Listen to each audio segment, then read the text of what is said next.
All India Muslim personal law board हज़रत मौलाना खालिद सैफुल्लाह रहमानी साहब, शहनशीन व तशरीफ़ फरमा कौम और मिल्लत के तंजीमों के ज़िम्मेदारान, मेरे साथी अरकान पार्लिमान, दीगर सियासी पार्टी के ज़िम्मेदार, मौज़िज़ हाज़रीन इकराम, बुज़ुर्गान कौम और मिल्लत,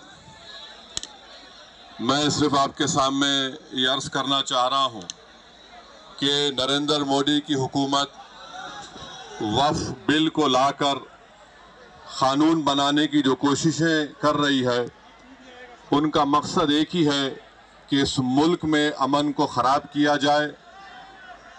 वज़ीर आज़म का मकसद एक ही है कि मस्जिद और मंदिर के नाम पर आवाम हमेशा लड़ते रहे, और उस बिल का मकसद ये नहीं है कि वक्फ की जायदादों को मजबूत किया जाए या उनकी हिफाजत की जाए। आप खुद अंदाज़ा लगाइए कि हिंदू धर्म के एक बहुत बड़े ज्यूरिस्ट हैं, B.K. मुखर्जी की किताब में लिखा गया कि हिंदू धर्म में बाय कस्टम बाय यूसेज वो मंदिर की जायदाद बन सकती है। तो नरेंद्र मोदी वक्फ बाय यूज़र को इस तरह से ख़त्म कर रहे हैं कि अगर कोई डिस्प्यूट होगा या गवर्नमेंट प्रॉपर्टी होगी तो वक्फ बाय यूज़र नहीं रहेगा। दिल्ली में 123 वक्फ की जायदादें हैं, जिस पर दिल्ली हुकूमत का दावा यह है, मरकज़ी हुकूमत का, कि ये गवर्नमेंट की प्रॉपर्टी है। कलेक्टर को इख्तियार देने का मतलब यही है कि कलेक्टर हुकूमत के हक़ में फ़ैसला देगा। जिस मस्जिद के इमाम हमारे भाई मौलाना मोहिबुल्लाह नदवी साहब हैं, वहाँ पर मरकज़ी हुकूमत कहती है कि वो गवर्नमेंट की प्रॉपर्टी है। अगर कल खुदा ना खास्ता ये क़ानून बनेगा तो कोई भी जाकर मरकज़ी हुकूमत की तरफ से, दिल्ली सरकार की तरफ से वहाँ पर एक नोटिस लगा देगा कि ये वक्फ की प्रॉपर्टी नहीं है। हिबा को निकाल रहे हैं, ट्रांसफ़र ऑफ प्रॉपर्टी में हिबा है, मगर कोई गिफ्ट नहीं कर सकता वक्फ की जायदाद को। नरेंद्र मोदी आजकल भारत के हमारे फजीलतुल शेख बने हुए हैं और ये बता रहे हैं कि अगर कोई मुसलमान होता है तो उसको 5 साल तक वो वक्फ को नहीं दे सकता है। ये कहाँ से इनको मालूम हुआ? कौन से फ़िक़्ह ये की किताब में लिखा गया? तो इनका मकसद एक ही है कि भारत के मुसलमानों से उनकी सियासी और मजहबी शनाख्त को छीन लिया जाए।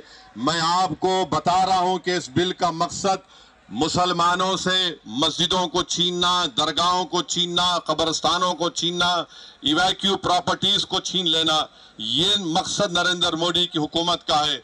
और हम कॉशन कर रहे हैं चंद्रबाबू नायडू को, हमारे पासवान साहब को और नीतीश कुमार को, याद रखिए दुनिया जब तक कायम रहेगी, अगर आप इस वक्त नाजुक वक्त में इस बिल की तायीद करेंगे तो आपको मुसलमान कभी नहीं माफ करेगा, क्योंकि आपकी तायीद की वजह से ये बिल कानून बनेगा।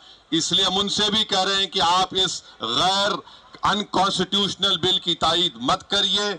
हमारा मुतालबा सिर्फ यही है, अगर हिंदू धर्म की प्रॉपर्टीज में, मंदिरों में, सिखों के गुरुद्वारा में कोई गैर सिख या गैर हिंदू मेंबर नहीं बन सकता तो मुसलमान के इस वक्फ में क्यों बन सकता है? तो ये तमाम चीज़ें हैं। हम उम्मीद करते हैं कि हुकूमत इसका नोटिस लेगी। अगर नरेंद्र मोदी इस मुल्क के अमन को ख़राब करना चाहते हैं, वो मस्जिदों और मंदिरों के झगड़ों में इजाफा करना चाहते हैं, तो ये उनकी हुकूमत की जिम्मेदारी होगी।